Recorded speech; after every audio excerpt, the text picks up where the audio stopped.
o governador João Dória, que ontem anunciou a suspensão da produção de vacinas, suspensão temporária, espera-se, né? Temporária, das vacinas pelo Instituto Butantan. Ele tinha prometido que o estado inteiro estaria vacinado até o final do ano, mas lógico, agora qualquer promessa que seja feita nesse sentido é uma esperança, é um chute, assim, uma esperança mesmo, porque não se sabe se a gente vai ter vacina, quando vai ter vacina, que vacina terá e em que proporção. Então, é torcer para que esses números continuem descendo, e aí lógico que depende da atitude de cada um de nós, com máscara, álcool gel, distanciamento, aquilo tudo que a gente já sabe. Aliás, né, Thaís, a situação que a gente enfrenta aqui guarda algumas semelhanças com a Índia, guarda muitas semelhanças com a Índia.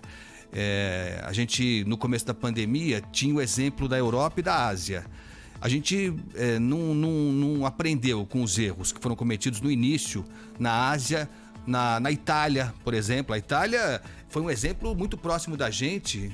Um mês antes, a gente viu como é que estava a situação crítica, né, Pedro? Na Europa, os erros que foram cometidos lá, e a gente não foi capaz de evitar que esses erros se repetissem aqui. E a gente percebe que no caso da Índia também, aparentemente os erros cometidos aqui no Brasil não serviram para que lá na Índia as autoridades evitassem essa proliferação do vírus e os números que são também absurdos por lá. Aliás, Agostinho, já que você está falando sobre isso, a gente vai entender melhor o que está acontecendo na Índia agora. Porque está conosco, ao vivo aqui no Jornal Gente, o médico brasileiro ayurvédico Francisco Paquet dos Santos. Ele mora em Jamnagar, na Índia, e está trabalhando agora com o combate à pandemia de Covid-19. Doutor Francisco, bom dia, muito obrigado por falar conosco aqui no Jornal Gente da Rádio Bandeirantes. Bom dia, eu agradeço a oportunidade de estar com vocês. Francisco, antes de saber como é que está o seu trabalho, como é que está a situação na Índia, que é muito, muito grave, muito grave, eu queria saber por que o senhor está trabalhando aí na Índia, doutor? Na verdade, eu vim para a Índia em 2015 para fazer formação médica, né? Eu me formei enquanto médico aqui, né? Estou no meu ano de internato agora, e foi por questões pessoais, decidi mudar completamente a carreira e hoje trabalho aqui. Devo retornar ao Brasil dentro de um ano e meio. Então, eu também vou perguntar para o senhor, antes da gente falar sobre a Índia, o que é a medicina ayurvédica? Bom, o sistema público de saúde na Índia ele é composto por 5 sistemas médicos diferentes, né? E todos os 5 sistemas médicos, sistema alopático, sistema ayurvédico, sistema Siddha, Unani e homeopata, eles são universidades, são faculdades, são cursos de 5 anos e meio, com a base curricular da medicina moderna, ou seja, nós aprendemos e atuamos enquanto médicos modernos, e complementarmente existe o trabalho em cima de uma medicina tradicional, né? Então, obviamente, temos especialidades dentro da medicina ayurvédica que são melhores do que na medicina moderna e vice-versa. O sistema público funciona de uma maneira complementar. Nós referimos dezenas de pacientes diariamente para a medicina moderna, assim como eles também nos referem dezenas de pacientes, dependendo da especialidade. Doutor Francisco, né? Claro que a gente está acompanhando ao longo dos últimos dias, né, as notícias que chegam aí da Índia. Queria que o senhor atualizasse para o ouvinte da Rádio Bandeirantes quais são as últimas notícias publicadas aí a respeito da pandemia. O país está vivendo a principal onda desde o início do coronavírus por aí. Quais são os temas que estão sendo debatidos aí para enfrentar esse momento, hein?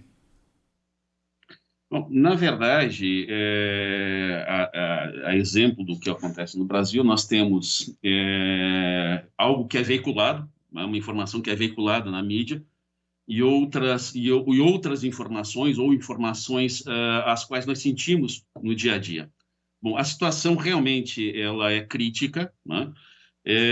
O que nós vemos pelos números das últimas 5 semanas que o pior aparentemente já passou, ou seja, nós atingimos um máximo de em torno de 400 mil novos casos por dia, e aparentemente decresceu a 320 mil casos por dia.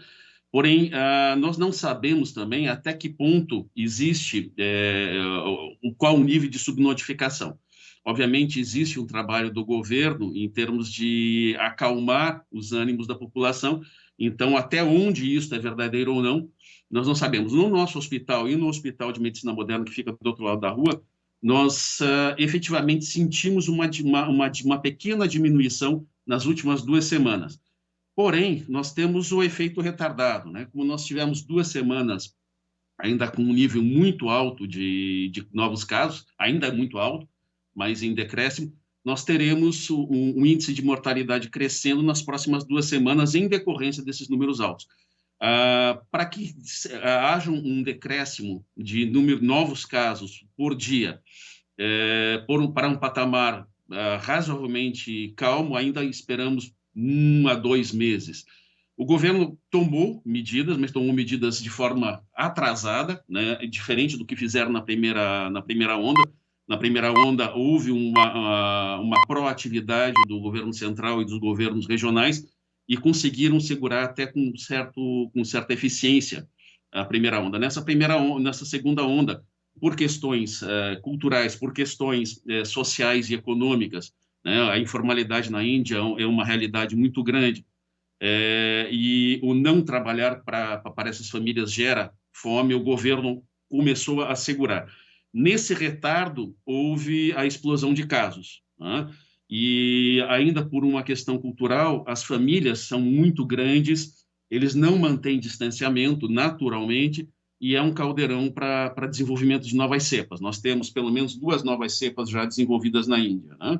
Uma delas, a qual eu fui contaminado, inclusive, há um mês atrás, é bastante silenciosa. Quando o paciente procura o serviço médico, ele já está numa situação crítica de hipóxia, de redução de saturação de oxigênio. Nós estamos falando com o Dr. Francisco Paquet dos Santos, médico brasileiro que trabalha na Índia e está nos contando como está a crise da Covid-19 naquele país. Qual que é a comparação que o senhor pode fazer, Dr. Francisco, para o nosso ouvinte ter um quadro melhor em relação ao atendimento público de saúde na Índia e no Brasil? O atendimento público na Índia é universal? Ele dá conta do recado? Como é que o senhor pode situar isso para nós que temos aqui o exemplo do SUS? Bom, nós podemos partir da primeira informação, a diferença de tamanho, né, de amplitude da população. Nós temos na Índia perto de 1,4 bilhão de pessoas, que é aproximadamente 7 vezes maior do que o Brasil. A área física da Índia é em torno de 1/3 do Brasil, ou seja, nós temos pelo menos 20 vezes mais adensamento populacional na Índia. Porém, né, existe uma característica de em torno de 60% da população na Índia ainda é população rural.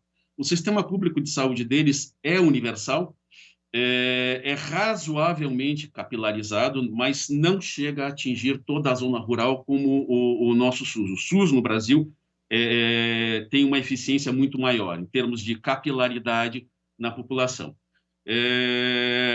Por essa razão que todos os 5 sistemas de medicina são também formados em medicina moderna, para que a gente possa fazer o atendimento básico também na área rural.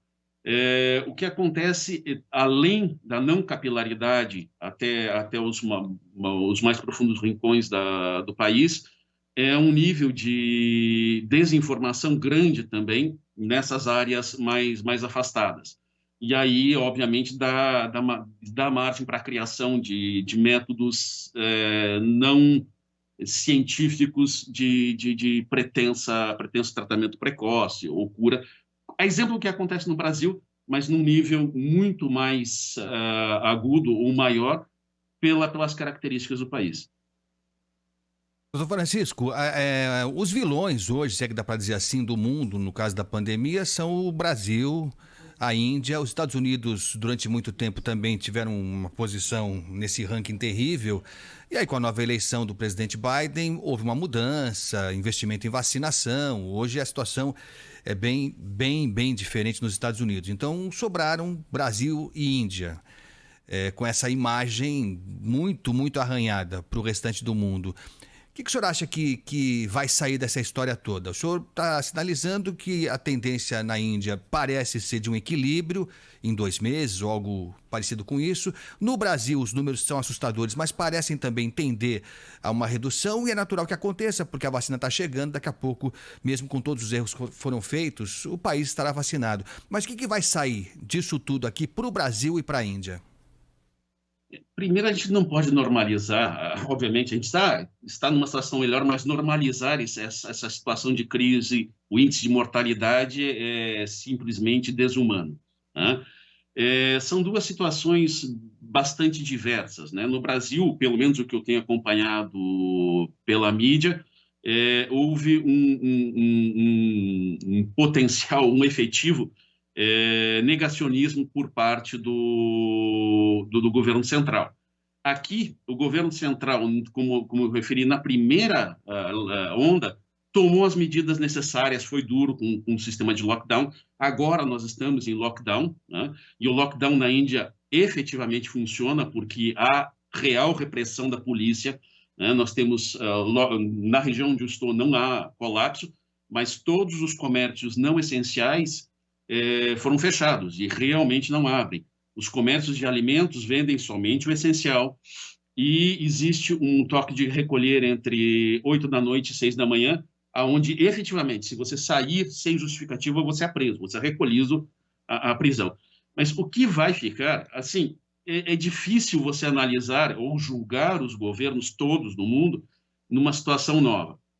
Esse julgamento, essa avaliação, ela deve ser feita a posteriori da crise, porque até 7, 8 meses não havia certo ou errado. Hoje nós temos uma noção um pouco melhor de como a doença se comporta, mas ainda é incipiente o conhecimento que a gente tem sobre essa doença, tanto na transmissibilidade, no desenvolvimento de novas cepas, dos sintomas que pode desenvolver.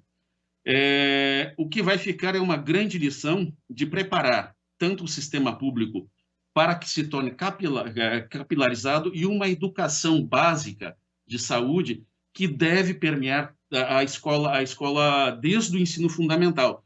Porque se você consegue educar a população para que mantenha um ritmo de vida mais saudável, que tome as medidas de precaução para não transmissibilidade ou para não disseminação de uma epidemia como essa, o ideal é que se trabalhe justamente na educação básica desde a criança até o adulto e aumento da capilaridade do sistema de saúde, que é algo que, infelizmente, falta muito na Índia, né? No Brasil, é um sistema universal, como você mencionou, muito melhor do que da Índia, muito melhor do que em vários países do mundo, porém, você precisa de uma coordenação central minimamente decente ou bem intencionada. Nós estamos conversando com o médico brasileiro que está ao vivo da Índia, conversando conosco aqui na Rádio Bandeirantes, o Francisco dos Santos. Doutor Francisco, uma das notícias aqui mais comemoradas no Brasil, né, é a possibilidade do Brasil desenvolver o seu próprio insumo para a fabricação da vacina.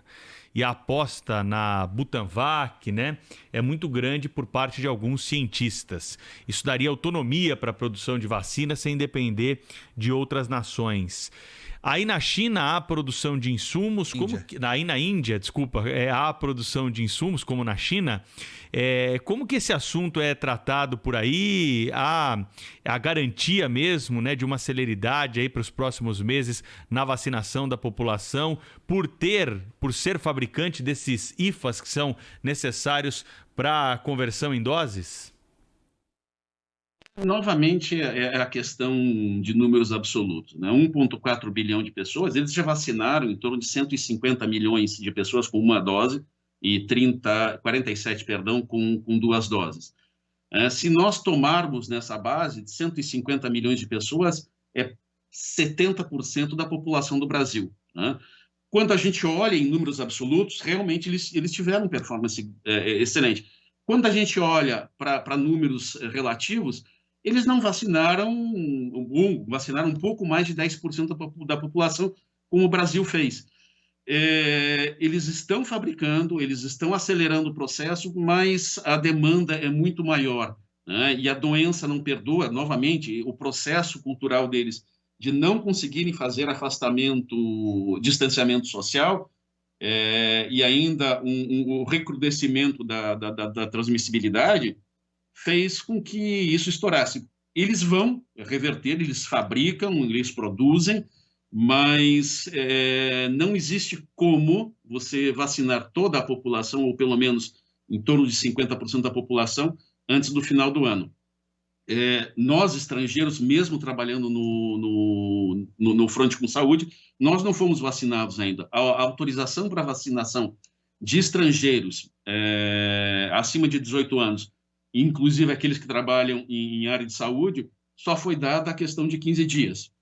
Então, eu vou ser vacinado provavelmente no final do mês, por conta da recuperação da contaminação que eu tive. Mas ainda se terá um longo caminho para que a gente tenha a população toda vacinada. Não se espera nada acima de 50% antes do final do ano. Então, temos aí pelo menos mais um semestre de agonia. Doutor Francisco. Mas você vê, a gente fica falando aqui, perdão, sobre retaliação, suposta retaliação dos fabricantes da China, particularmente. Mas você vê, no caso da Índia, que é um produtor importante, não dá para a gente imaginar um outro raciocínio do governo indiano que não seja vacinar os deles primeiro e depois fornecer o IFA para o resto do mundo, né? Com esse caminhão de vacina fabricada na Índia, 10% da população vacinada, não tem como você esperar que vai sobrar muita coisa para o resto do mundo, né, Thaís? Pois é, e aliás eu até queria perguntar para o doutor Francisco Paquetto Santos. Doutor Francisco, não chega muita notícia a respeito da Índia aqui no Brasil, o senhor sabe, e o que chega é quando a situação já está crítica. Então, na semana passada e nessa semana, muitas notícias da Índia com imagens chocantes de corpos boiando em rios da Índia, supostamente por causa de contaminação por Covid-19. É isso mesmo que está acontecendo por aí, doutor Francisco? Thaís, sim, mas a gente vai de novo para a contextualização cultural. Né? 70% da população indiana, em torno de 70%, é hinduísta de várias linhas. Por tradição, eles não enterram, eles cremam os seus entes queridos. Houve, obviamente, um colapso desse sistema em termos de lenha para se queimar, disponibilidade de espaço físico, de pessoal para trabalhar. Né? Existem algumas linhas do hinduísmo ainda que preconizam que a pessoa morrendo de doenças infectocontagiosas devem ser colocadas no rio, o corpo inteiro. Ele é envolto, é preparado, amarra-se um peso no corpo e ele vai para o fundo e lá ele é deteriorado. O que aconteceu é que, com esta demanda, houve realmente um desespero de várias famílias e acabaram depositando realmente vários corpos sem o devido preparo nos rios e sem a cremação, né? E, obviamente, isso está gerando nas cidades marginais, que estão à margem dos rios, esses problemas sanitários de grande monta, né? O governo fez alguns apelos agora para que as pessoas tenham um pouco de paciência, mas é difícil você ter paciência perdendo um ente querido, com risco de contaminação. A situação nesse ponto é caótica. Novamente, ela não é caótica como no Brasil, ela não é caótica na Índia toda, não é que a Índia toda está em colapso. Né? Você tem colapso em grandes centros, em algumas zonas rurais. 20% a 30% da Índia tem realmente uma situação de colapso. No estado onde eu estou, a cidade onde eu estou e as cidades ao entorno não possuem colapso, não tem problema de leitos ou de insumos ou oxigênio. Porém, você viaja 300 quilômetros para a cidade de Ahmedabad, você tem uma situação bastante delicada, com 95% a 98% dos leitos ocupados e já próximo de faltar oxigênio. E outras cidades, como vocês acompanharam na mídia, Mumbai, Pune, Calcutá, Delhi, né? E mesmo Delhi não é toda Delhi, em situações bastante delicadas, onde há um adensamento maior de população. Ô Francisco, se tem falado muito também sobre quebra de patentes, como sendo uma possibilidade, né? Uma alternativa. Eu já li tanta coisa que eu já não sei mais se sou a favor de quebra de patente ou sou contra a quebra de patente. Há argumentos bons, na minha opinião, para os dois lados. Como é que se discute, se é que se discute essa situação? Aí a Índia é diretamente interessada, né? E esse tema é discutido aí também ou não, doutor? Nós, especificamente na área médica, a gente acaba não discutindo quebra de patentes, a gente discute, mas numa área bastante diversa dessa, né, no sistema médico o qual eu pertenço. Mas o governo indiano, ele realmente tem feito bastante força, vários lobbies, assim como a China, para se quebrar patente, né? Eles são um dos maiores produtores de medicamentos. A Índia agiu como boa parte dos países do leste asiático, né? Coreia, Japão e agora a China, quebrando as patentes sem autorização. Então, isso é uma prática que eles fazem e vão continuar fazendo para a produção de medicamentos. Como você falou, tem pontos positivos, tem pontos negativos, é difícil você assumir uma posição a favor ou contra, né? Eu também sou a favor em algumas áreas, em algumas situações, e completamente contra em outras. É assunto ainda para discussão a longo prazo. Bem, eu queria agradecer muito ao Dr. Francisco Paquet dos Santos, médico brasileiro que atua na Índia, médico ayurvédico, e queria desejar que o senhor vacine logo, viu, Dr. Francisco? Boa sorte aí pro senhor. Dia 28, se Deus quiser, Thaís. Ó, o senhor já sabe que não vai poder entrar no Brasil tão cedo, né? Que o governo proibiu a entrada. Mas ele é brasileiro, ele pode. Não, mas vai ter quarentena. Brasileiro acho que pode. Tem quarentena. Eu ainda tenho 1 ano e meio de Índia. Dentro desse tempo, eu espero, né? Assim, do fundo do coração, que a situação esteja um pouquinho melhor, né?